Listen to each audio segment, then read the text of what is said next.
ఓం సత్యం శివం సుందరం. ఓం అసతో మా సద్గమయ తమసో మా జ్యోతిర్గమయ మృత్యుర్మా అమృతం గమయ. ఇప్పుడు మనం ఇక్కడ గురుకులానికి వచ్చారు. దేని గురించి వచ్చారు? మన గురుకులంలో చేరేరు పిల్లలు మీరందరూ దేని గురించి వచ్చారు? ఇక్కడికి జ్ఞానం సంపాదించడానికి. జ్ఞానం అన్న పూర్తి జ్ఞానం అంటారు అన్నమాట. దాన్ని ఏంటంటే వ్యక్తిత్వ వికాసము, complete development of the personality. వ్యక్తిత్వ వికాసం అన్నమాట. వ్యక్తిత్వ వికాసం అంటే ఏంటి? శరీరం ఆరోగ్యంగా ఉండాలి, మనసు శాంతంగా ఉండాలి, దాని తర్వాత జ్ఞానం ఉండాలి. అర్థమైంది లేదా? ఈ 3 రకాలుగా ఉండాలన్నమాట. Physical, mental, emotional and spiritual development of the personality. దీన్ని వ్యక్తిత్వ పూర్ణ వికాసం అని అంటారన్నమాట.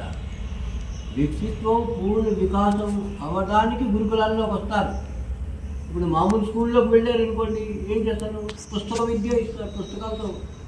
పుస్తకాలు బాగా కంఠస్థం చేస్తావు, దాని తర్వాత పరీక్షలు రాస్తావు, అయిపోయింది. అర్థమైంది లేదా? పూర్ణ వ్యక్తిత్వ వికాసం అవ్వదు.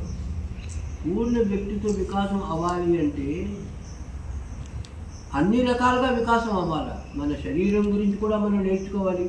మన ఆరోగ్యం ఎలాగ బాగుంటుంది, ఏ నియమాల వల్ల ఆరోగ్యం బాగుంటుందో అవి మనం తెలుసుకోవాలి. అవి తెలుసుకొని అవి జీవనంలో పెట్టి ఆరోగ్యం బాగుంటుంది అన్నమాట. ఎలాగ మన ఆరోగ్యం బాగుండాలనేది, ఉప్పు ఎక్కువ తినకూడదు. మీరు ఏదో కొంచెం ఉప్పు వేస్తారు, మరికొంచెం ఉప్పు వేసుకుంటారా?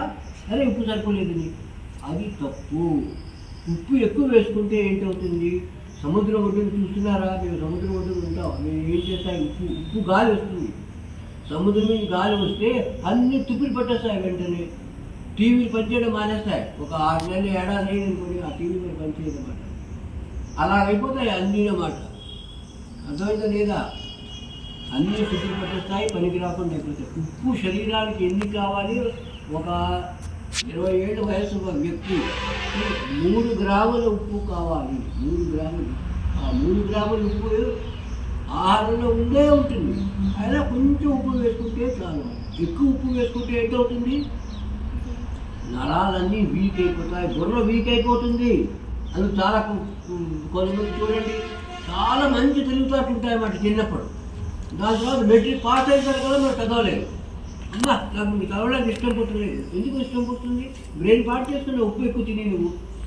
బ్రెయిన్ బాగా పని చేయాలి, షార్ప్గా పని చేయాలి, రీసెర్చ్ గట్టా చెయ్యాలి అంటే ఉప్పు తగ్గించాలి. ఉప్పు మాత్రం జాగ్రత్తగా చూసుకోండి. ఉప్పు ఏం చెప్తారు? ఉప్పు, దాని తర్వాత పచ్చిమిరపకాయలు తింటే పర్వాలేదు, పచ్చిమిరపకాయలు తినండి.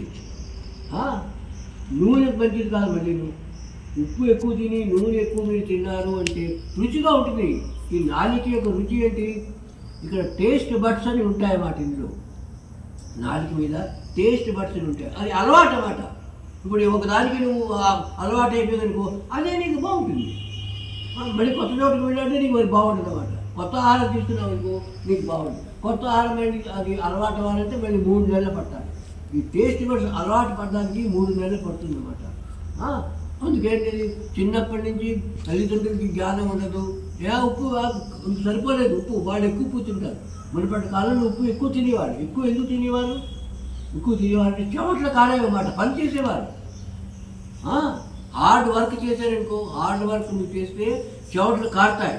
చెమట్లు కారితే ఏంటవుతుంది? ఉప్పు బయటకు వెళ్ళిపోతుంది అన్నమాట చెమట్ల ద్వారా. ఆ ఉప్పుతో అది చేయడానికి కొంచెం ఉప్పు వేసుకునేవారు అన్నమాట. ఉప్పు వేసుకుంటే ఎక్కువ చెమట్లు కారాయనుకోండి, దాని యొక్క బ్యాలెన్స్ అవుతుంది అన్నమాట. కానీ మనం ఏమి పని చేయము. ఇప్పుడు అన్నిటికీ మెషిన్స్ వచ్చేసాయి. మిక్సీ చేయము, గోధుమలు కావడానికి బటన్ నొక్కితే పనులు అయిపోతున్నాయి. అలాంటప్పుడు మనకి శారీరక పరిశ్రమ తక్కువగా ఉంది కాబట్టి ఉప్పు కూడా తగ్గించాలి. ఇది మీరు గుర్తు చేసుకోండి. మీరు పెద్ద చదువులు చదివి మైండ్ రాక బాగుండాలి, రోగాలు రాకుండా ఉండాలి అంటే ఉప్పు తగ్గించుకోవాలి. డాక్టర్ అక్కడ వెళ్తాడు, అయ్యో హార్ట్ జబ్బు వచ్చేసింది, హార్ట్ డిజీజ్ వచ్చింది. డాక్టర్ ఏం చెప్తాడు? ఉప్పు తగ్గించండి. డాక్టర్ ఏం చెప్తాడు? చోట ఉప్పు తగ్గించండి. బీపీ ఎక్కువైపోయింది, బీపీ ఎక్కువైపోతే డాక్టర్ ఏం చెప్తాడు? ఉప్పు తగ్గించండి. కిడ్నీస్ పాడైపోతున్నాయి, ఏం చెప్తారు? ఉప్పు తగ్గించండి. లివర్ పాడైపోయింది, ఏం చెప్తాడు? ఉప్పు తగ్గించండి. ఏది పాడైపోయినా సరే ఉప్పు మొదట తగ్గించండి అంటాడు. ఎందుకు పాడైపోతాయి? ఉప్పు ఎక్కువ వేస్తున్నావు కాబట్టి పాడైపోతాయి. నీ ఆరోగ్యం బాగుండాలి, ఎక్కువ బతకాలి, బుర్ర బాగా పనిచేయాలి అంటే ఉప్పు మాత్రం తప్పకుండా తగ్గించేయాలి. అర్థమైందా లేదా? అందుకే చూడండి, చాలామంది మంచి తెలివితేటల వాడికి హై స్కూల్ వరకు బాగా చదువుతారు, ఫస్ట్ వస్తారు, కాలేజీకి తిరగడమే చదవలేకపోతారు. పూర్తి అయిపోతే నాకు చదవడానికి ఇష్టం లేదు, ఇక థర్డ్ క్లాస్ వస్తారు. మెట్రిక్ వరకు ఫస్ట్ క్లాస్ వచ్చారు, నాకు ఎందుకు మరి చదవడానికి ఇష్టం ఉండదు, ఆ మెమరీ అంతా ఫెయిల్ అయిపోతుంది అన్నమాట. మెమరీ తగ్గిపోతుంది, బ్రెయిన్ మెమరీ అంత బాగా గ్రహించలేదు, అన్ని రకాల డిఫెక్ట్లు వచ్చేస్తాయి అన్నమాట. వింటున్నారా లేరా? బాగా చదవాలి, అక్కడేదో నేను కూలి పని చేసుకొని బతుకుతాను అంటే తినండి, ఉప్పు బాగాను, దాని వాటి కూడా రోగాలు వచ్చేస్తాయి. మొదట ఆర్గన్స్ అన్నీ పాడైపోతాయి అన్నమాట. శరీరానికి ఎంత కావాలో అంతే పెట్టాలి. ఆహారం కొంచెం తక్కువగా తినాలి, ఎక్కువ ఆహారం తినకూడదు, తెలిసిందా లేదా? కడుపు నిండా పీకమయ్యే తినకూడదు, చులాగ్గా ఉండేటట్టు తినాలి. ఉప్పు తగ్గించాలి. ఉప్పు తగ్గిస్తే బాగా చదువుకోగలరు, నిరోగంగా ఉంటారు. అర్థమైందా లేదా? అది మాత్రం చెప్పండి. వాళ్ళు కూడా చెప్పాలి, పని మనుషులకు తెలియదు, కమ్మగా ఉండాలి అంటారు. వాళ్ళు ఎలా తింటారో అలా ఉప్పు వేసేస్తారు, వాళ్ళు బాగా ఉప్పు వేసుకొని తింటారు. ఉప్పు కొంచెం ఇప్పుడు మనకి ఉప్పు ఎంత వేస్తారో అంత ఉప్పు మంచిది కాదు. నూనె కూడా మంచిది కాదు, పంచదార కూడా ఎక్కువ మంచిది కాదు, తెలిసిందా లేదా? ప్రాకృతిక చికిత్సలో పంచదార అంటే ఏంటంటారు? విషం అంటారు, వైట్ పాయిజన్. సాల్ట్, ఉప్పు, దాని తర్వాత పంచదార, ఇవి రెండు ఏంటంటారు? వైట్ పాయిజన్, తెల్ల విషము. పంచదార మాత్రం బొత్తిగా తీసుకోకూడదు, ఒక్క పిచ్చ కూడా. కావాలంటే బెల్లం వాడుకోవాలి, లేకపోతే మన దగ్గర స్తోమత ఉంటే ఖర్జూరము, కిస్మిస్ పళ్ళు అలాంటివి తీసుకోవాలి. నేచురల్ ఫుడ్ అన్నమాట. ఆరోగ్యం బాగుండాలి, రోగాలు రాకుండా ఉండాలి, నేను బాగా నా స్మరణ శక్తి, మెమరీ పవర్ ఇంక్రీజ్ అవ్వాలి అంటే ఉప్పు తగ్గించాలి. మెమరీ పవర్ తగ్గిపోతుంది ఉప్పు తింటే ఎక్కువ, అది మాత్రం గుర్తుపెట్టుకోండి. చాలా ఇంపార్టెంట్ పాయింట్ ఇది. మెమరీ తగ్గిపోతుంది. 10 సార్లు చదివినా సరే బొడకెక్కదు. ఎందుకు ఎక్కుతుంది? ఉప్పు ఎక్కించి ఉన్నావు అక్కడ, ఉప్పు పట్టుకోదు, ఉప్పు నీళ్ళే పట్టుకుంటుంది, మెమరీ మరి పట్టుకోలేదు. అందుకు మెమరీ షార్ప్గా ఉండాలి, తెలివితేటలు పెరగాలి, బాగా చదువుకోవాలి, అన్ని ఆరోగ్యం బాగుండాలి ఫ్యూచర్లో కూడా. అంటే ఇప్పటి నుంచే ఉప్పు తగ్గించుకోండి. అంటే ఉప్పు తగ్గిస్తే మాకే ఆహారం బాగోలేదండి అంటే ఎందుకు బాగోలేదు? అలవాటైపోయింది ఉప్పు ఎక్కువతోటి. అర్థమైందా? ఉప్పు ఎక్కువతో ఇంతవరకు చిన్నప్పటి నుంచి ఇప్పుడు తగ్గించుకోవాలంటే ఎలాగ బాగోలేకపోయినా సరే తినాలి. 3-4 నెలలు తినాలనుకోండి, మీకు మళ్ళీ అలవాటు అయిపోతుంది. ఉప్పు ఎక్కువైతే నాకు ఇప్పుడు ఉప్పు ఎక్కువ వేసారు అనుకోండి, నాకు చాలా చిరాకు అనిపిస్తుంది. అరే ఉప్పు ఎక్కువ నేను తినలేదంటారు. అలా ఉప్పు మాత్రం అది మాత్రం గుర్తుంచుకోండి. పంచదార, ఉప్పు, వైట్ పాయిజన్ అంటారు నేచురోపతిలో.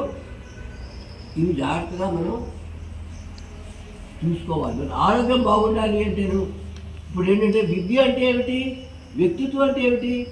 Complete development of the personality. Physical exercise చేయాలి, యోగా చేయాలి, ఇవన్నీ చేసినా రెగ్యులర్గా చేస్తున్నాం. ఆహారం కూడా కరెక్ట్గా ఉండాలి. అది దాంతో ఏంటవుతుంది? ఫిజికల్ డెవలప్మెంట్ అవుతుంది. మెంటల్ డెవలప్మెంట్ ఎలాగవుతుంది? మెంటల్ డెవలప్మెంట్ చదువుకుంటున్నారు, చదువుకొని తర్వాత ఇప్పుడు ఏంటంటే విద్యార్థి జీవనంలో గురుకులంలో ఏమిటి?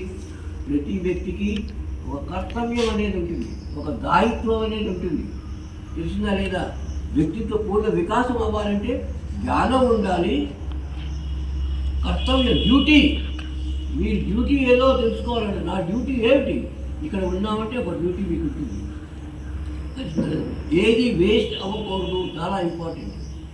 నేచర్ని మనం ప్రొటెక్ట్ చేయాలి. ఎన్విరాన్మెంట్, వాతావరణం, ఎన్విరాన్మెంటల్ ప్రొటెక్షన్. ఇవి యజ్ఞం దేని గురించి చేస్తున్నాం? ఈ వాతావరణం అంతా బాగవుతుంది అని. ఎన్విరాన్మెంట్ ప్రొటెక్షన్ గురించి మనం యజ్ఞం చేస్తున్నాం. వాతావరణం బాగుండాలంటే ఏమిటి? కరెంటు ఎక్కువ మనం వాడకూడదు, ఎంత అవసరమో అంతే వెళ్ళాలి. ఉత్తినే వెలుగుతున్నారు అనుకోండి, బాత్రూంలో వెలుగుతున్నారు, ఇక్కడ లైట్లు వెలుగుతుంది, అక్కడ మనం చూసేబట్టే ఆఫ్ చేయాలి. అవునా కాదు? ఇది నా డ్యూటీ కాదు, మీ డ్యూటీ కాదు. ఏది ఎక్కడైనా వేస్ట్ అవుతుంటే వేస్ట్ అవ్వకుండా చూసుకోవాలి మీ డ్యూటీ. కొడాయి విప్పేసి ఉంది, అలా కాలిపోతుంది, అది ఎవడో వదిలిపెట్టుకొని ఎవడో వదిలిపెట్టి కట్టేయాలి. తెలిసిందా లేదా? అక్కడ అవసరమో అక్కడ అది లేదు, నాలుగు లేదు, ఎక్కడో అది కాలిపోతారు, వెంటనే ఆర్పేయాలి. లేకపోతే ఏంటంటే 4 వెళ్ళిపోతుంది. దాయిత్వం అనేది వెరీ ఇంపార్టెంట్. మన కర్తవ్యం, మనకు ఒక రెస్పాన్సిబిలిటీ ఉంటుంది ప్రతి వ్యక్తికి. ఆ రెస్పాన్సిబిలిటీని మనం చేయాలి దాని ప్రకారం. దాని తర్వాత మన కర్తవ్యం, మన డ్యూటీ ఏంటి, ఆ డ్యూటీ మనం చేయాలి. దాని తర్వాత జ్ఞానం పొందాలి. దేని గురించి వచ్చారు? జ్ఞానం పొందడానికి. అలాగా మన శరీరం బాగుండాలి, మన ఆరోగ్యం బాగుండాలి. దాని తర్వాత మనకి జ్ఞానం. దేనికి వచ్చావు? జ్ఞానం సంపాదించడానికి వచ్చామన్నమాట. ఆ జ్ఞానం కూడా కరెక్ట్గా పుస్తకాలను చదువుకోవాలి, అన్ని జాగ్రత్తగా ఉండాలి. దాని తర్వాత ఇది మన రెస్పాన్సిబిలిటీ కూడా మనం తెలుసుకోవాలి. నీట్ అండ్ క్లీన్గా ఉండాలి. ప్రతి వ్యక్తికి ఏదైనా ఒక పని చేస్తున్నాం అంటే ఎందుకు చేస్తున్నాము, ఎలా చేయాలి అవి నేర్చుకోవాలన్నమాట. జాగృతి అంటారు, అవేర్నెస్, టోటల్ అవేర్నెస్లో పనిచేయాలన్నమాట. పూర్ణ జాగృతి. పూర్ణ జాగృతి అంటే ఇప్పుడు మన రెస్పాన్సిబిలిటీ, మన డ్యూటీ, ఏం చేయాలో, దేని గురించి వచ్చామో, జ్ఞానం సంపాదించడానికి వచ్చాము. ఒక డిసిప్లిన్ ఉంటుంది మాట. గురుకులం అంటే ఏంటి? ఒక డిసిప్లిన్. డిసిప్లిన్ అనేది ఏంటి? ఒక నియమం ప్రకారం వెళ్ళడం అన్నమాట. నియమం ప్రకారం వెళ్తే దాని యొక్క డెవలప్మెంట్ అవుతుందన్నమాట. నేను మేము ఏం చెప్తాం, అందరూ కలిసి ఉంటే బాగుంటుంది కదా, ఇది బలం వస్తుందన్నమాట. అందువల్ల అలాగే ఇప్పుడు ఈ శరీరంలో అన్ని అంగాలు ఉన్నాయి, అవన్నీ సమానంగా పనిచేయాలంటే అవి ఒక డిసిప్లిన్లో ఉండాలన్నమాట. తెలిసినా లేదా? ఇప్పుడు నువ్వు ఏదో ఆలోచిస్తావు అక్కడికి వెళ్ళాలంటే కాళ్ళు సహకరిస్తాయి, దాని తర్వాత కళ్ళు సహకరిస్తాయి, చెవులు అన్నీ సహకరిస్తే దాని ప్రకారం పని చేయగలవు. అలా కదా. ఒకదాని కొద్ది గుజ్జులాడుకున్నాయనుకోండి, నువ్వు అనుకుంటావు అక్కడికి వెళ్ళాలి, కాళ్ళు అంటే నేను అక్కడికి వెళ్ళినట్టు, లేకపోతే నేను కళ్ళు అంటే ఇప్పుడు నేను చూడను, నాకు పడుకోవాలన్నది అంటుంది. అలా కావద్దు కదా. ఎక్కడికైనా ఏదో చేయాలంటే అన్నీ కలిసి ఉండాలన్నమాట. సహకరించి మన పూర్ణ జాగృతి ఉండాలి. Awareness, total awareness. అధ్యాత్మత ఉండాలి. అధ్యాత్మత అంటే ఏమిటి? What is spirituality? Total living in total awareness, not living in a spirit personality. మన మనసు ఇక్కడ ఉండాలి అంటే ఏదో చదువుతున్నామంటే మనసు పూర్తిగా పెట్టి చదవాలి అంటారు కదా. ఏ పని చేసినా సరే పూర్తి మనసుతో చెయ్యండి. మనసు పుస్తకం ఎక్కడ ఉంది, మనసు ఎక్కడ కోల్పోయింది, చదువుకోగలవా? చదువుకోలేవు. చదువుకున్నా సరే మెమరీలోకి వెళ్ళాలన్నమాట. మెమరీ బాగుండాలి అంటే ఉప్పు తగ్గించండి. దాని తర్వాత అది బాగా ఉండాలి అంటే మనసు పెట్టి చదవాలన్నమాట. పూర్తి మనసుతో చెయ్యాలి. మనం ఏంటి, కొంచెం మనసుతో కొంచెం మనసు కట్టుకుంది, కొంచెం మనసు ఇంటి పక్కపోయింది, కొంచెం ఒక బజార్ పక్కపోయింది, అలాగే చదువుతుందా? అలాగే చదువు చేయాలి. ఏ పని చేసినా సరే అందులో సాఫల్యం రావాలి అంటే పూర్తి వ్యక్తిత్వంతో, పూర్తి మనసుతో చేయాలి.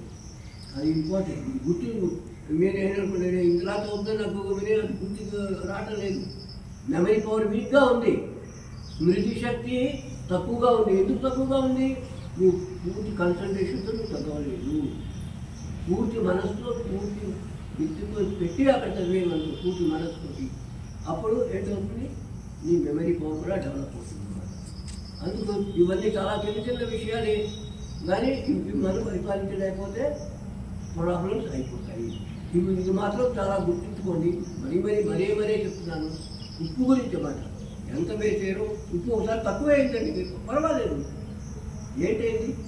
చిన్న పిసరు నాలుగు గురించి, నాలుగు ఎంత ఇంత పిసరు అవునా కదా. ఇంత పిసరు నాలుగు గురించి ఈ శరీరాన్ని అంతటినీ రోగిస్తూ చేస్తావా? ఈ శరీరానికి కావాలంటే ఉప్పు కావాలి. ఇప్పుడు కిడ్నీ ఫెయిల్ అయిందనుకో, డాక్టర్ చెప్తాడు ఉప్పు తీసుకోవడానికి వీలు లేదు. వచ్చిందే చేస్తావు. లేకపోతే కిడ్నీ ఫెయిల్ అయిపోతే లివర్ డిజీజ్ తగ్గడానికి వీల్లేదు. ఉప్పు హార్ట్ డిజీజ్, ఉప్పు తగ్గించి బాగా తగ్గించి అప్పుడు మరి నేను తినలేకపోతే చేస్తావు. ఇప్పటి నుంచి అలవాటు చేసుకోవాలన్నమాట. ఉప్పు తగ్గింది 3-4 నెలలు మీరు తక్కువ ఉప్పుతో తిన్నారంటే అలవాటు. ఇది చాలా ఇంపార్టెంట్ పాయింట్. అందుకే నేను గడిగడికి చెప్తున్నాను అనమాట.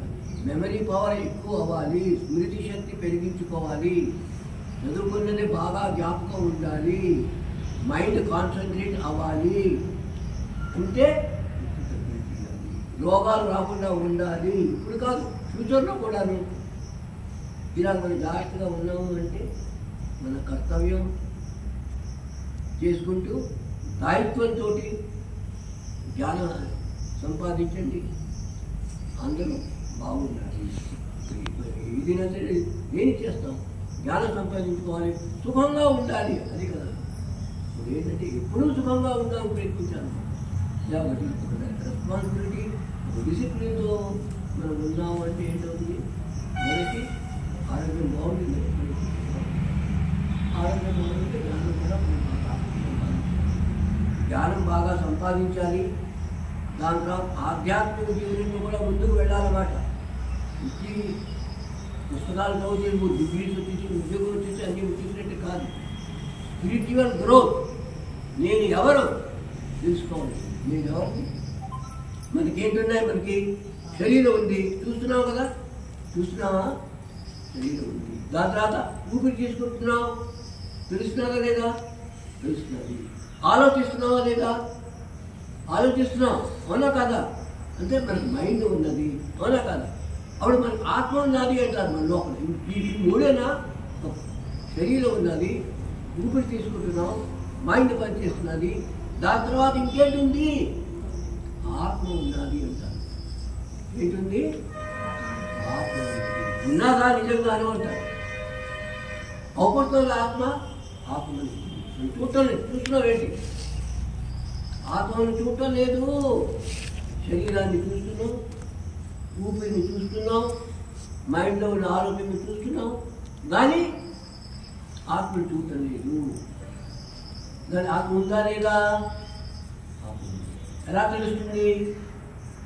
నువ్వు మనిషి చనిపోతాడు, వాడు ఏమైనా చేయగలడా? నీ కన్ను ఉన్నది, నీ శరీరం అంతా ఉన్నది, శరీరం అంతా అవపడుతున్నది, కానీ మరి ఆడలేదు. అంటే ఏంటి? ఆత్మ ఓడిపోయింది, అలా కదా?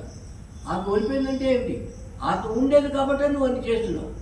ఆత్మ ఓడిపోయింది అనుకోండి, మరి కళ్ళు ఉంటాయి, ముక్కులు ఉంటాయి, ఎలా మనకు తెలుసు నువ్వు పని చేస్తాయా పని చేయవు? మనిషి చనిపోయేటప్పుడు హార్ట్ తీసి ఇంకో హార్ట్ తీసేస్తారు, అవునా? తెలిసిన హార్ట్ ట్రాన్స్ప్లాంటేషన్ అంటారు.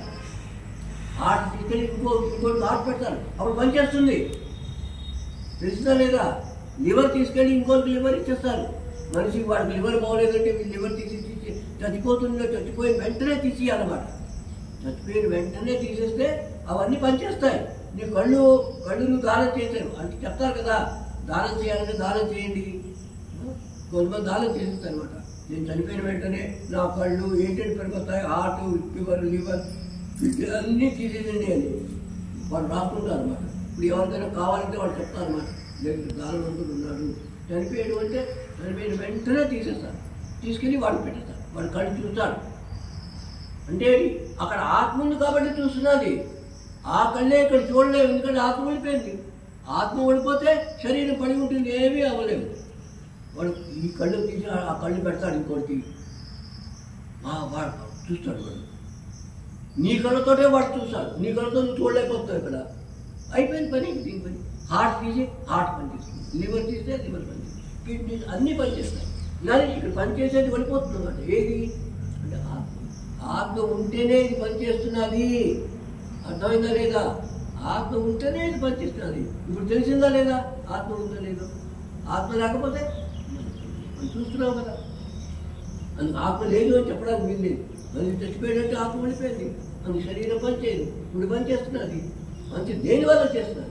అది లోపల ఉన్నది.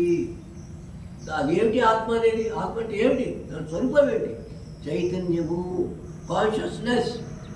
ఆత్మ అంటే ఏమిటి? శరీరం అంటే ఏమిటి? పంచతత్వాలతో తయారు.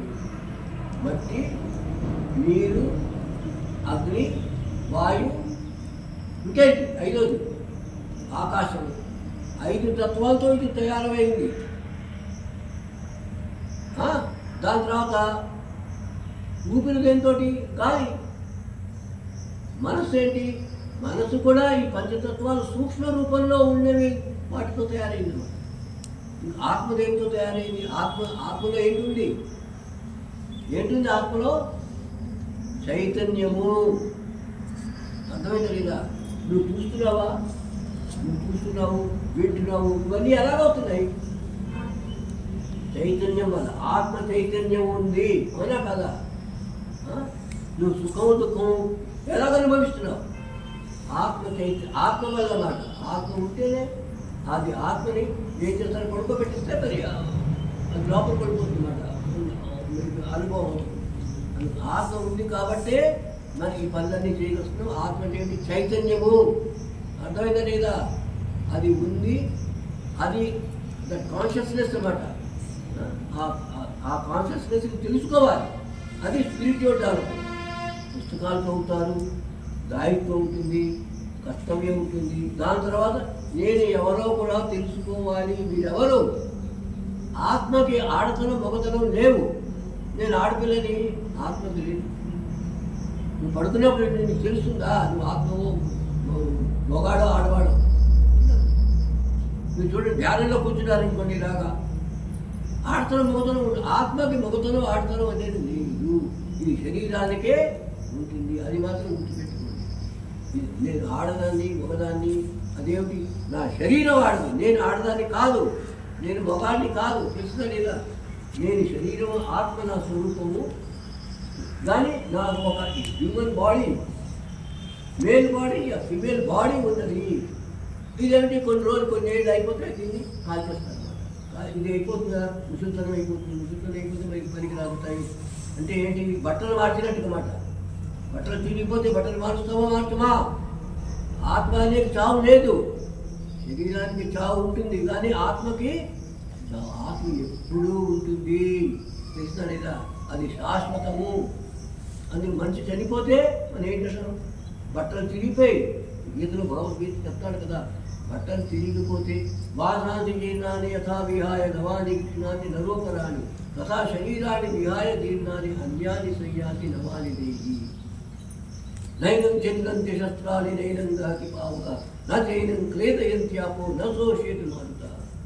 కత్తి పెట్టి చంపేశారంటే శరీరాన్ని చంపేరు, ఆత్మని చంపలేరు, ఆత్మని కాల్చలేరు.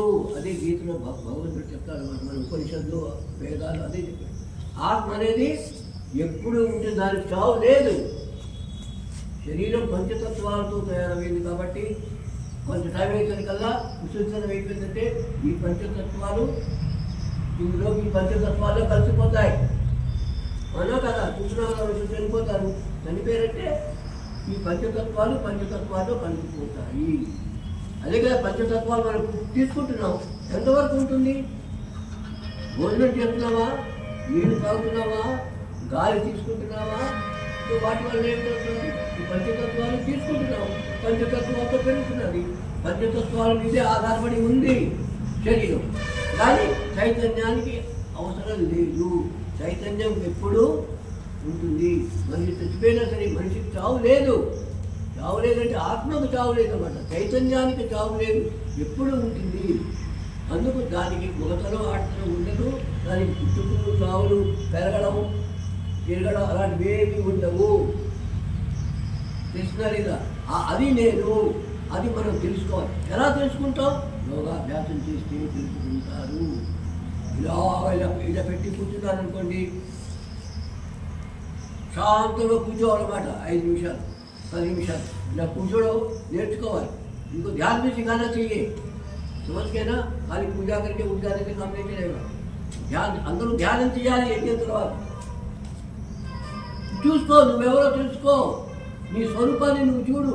కళ్ళు మూసుకొని ఆలోచనలు వస్తూ ఉంటాయి, అవునా కదా? ఆలోచనలు రాకుండా శాంతంగా తెలుస్తుంది. దానికి స్వరూపం ఏంటి? సత్య ఆనంద స్వరూపము అంటారు. సత్యత ఆనంద స్వరూపం ఎప్పుడూ ఉంటుంది. ఎప్పుడు ఉంటుంది? ఎలా ఉంటుంది? ఎప్పుడు ఎలా ఉంటుంది? ఇప్పుడుందా? ఇప్పుడు నువ్వు పడుకుంటావా? అప్పుడు ఉందా? పడుకున్నప్పుడు నేను ఉన్నానా లేదా? ఏమయ్యా చెప్పు. ఎలా చెప్తున్నావు? నీకు ఎలా తెలుసును? అప్పుడు మీరు ఉంటాడు.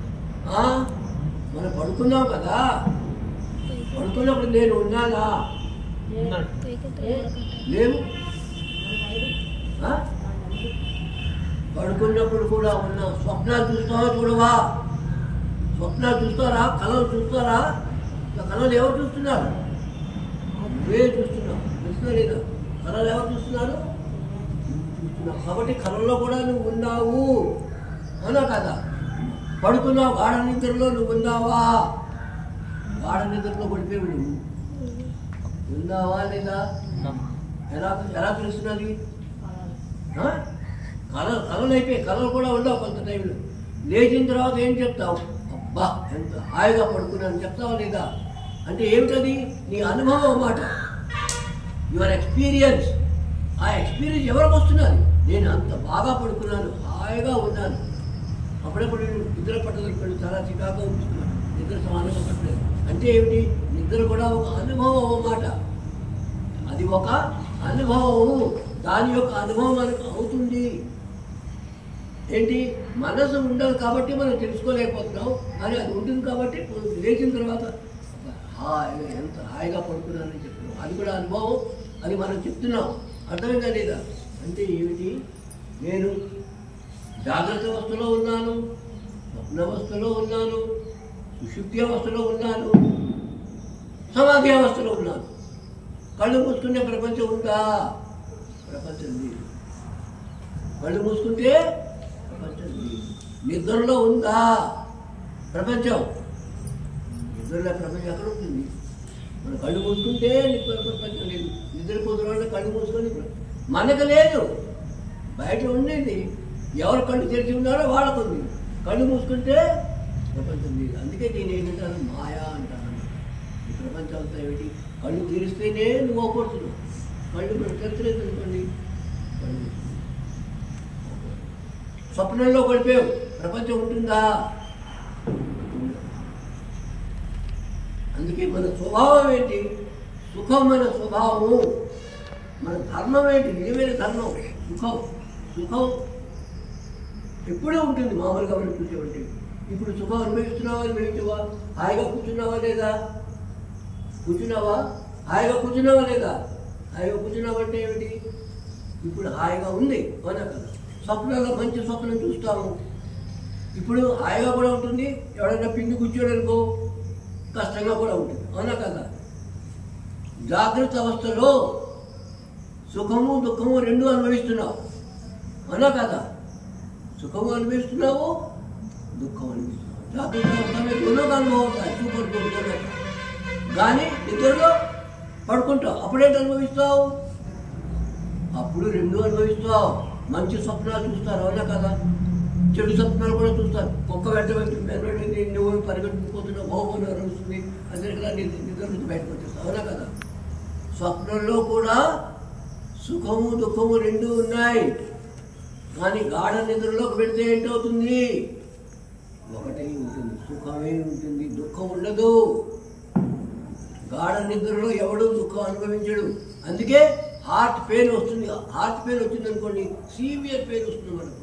అబ్బా చాలా పెయిన్ కావాలంటే డాక్టర్ వచ్చి పేతడిని ఇంజక్షన్ ఇస్తాడు. ఇంజక్షన్ ఇచ్చేస్తాడు, వెంటనే మనిషి పడుకునేసరికల్లా నొప్పి. నిద్రలో గాఢ నిద్రలో సుఖమే అనుభవం అవుతుంది, అర్థంగా లేదా? అప్పుడు సుఖమే, దుఃఖం ఉండదు అక్కడ. అందుకు సుఖం ఏంటి? ఇప్పుడు సమాధిలో పడిపోయావు, సమాధిలో కింద సుఖం ఉంటుంది. అందుకు సుఖం అనేది ఎప్పుడూ ఉంటుంది.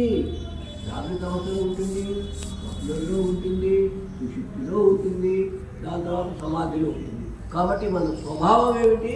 మన ధర్మం ఏమిటి? సుఖము. అర్థమైతే లేదా? సుఖం అనేది మన ధర్మం, ఆత్మ యొక్క స్వభావం. ఆత్మకి ఏంటి? పుట్టుకులు చావులు లేవు, మగతనం ఆడతనం లేదు. ఎప్పుడు తల్లి సుఖమే తల్లి ధర్మము. అర్థమైతే లేదా? దాన్ని మనం పూర్తిగా అనుభవించాలి అంటే ధ్యానం చేసుకోవాలి, యోగాభ్యాసం చేయాలి. యోగాభ్యాసంలో ధ్యానం కూర్చొని కూర్చోవాలి, శాంతంగా కూర్చొని నువ్వు చదువు. పుస్తకాలు చదువుతావు చదువా? పుస్తకాలు చదువుతున్నావు, దాని తర్వాత పొలాలు చూస్తున్నావు, ఇవి చూస్తున్నావు, అన్నీ చూస్తున్నావు. నువ్వు చూసుకోవా?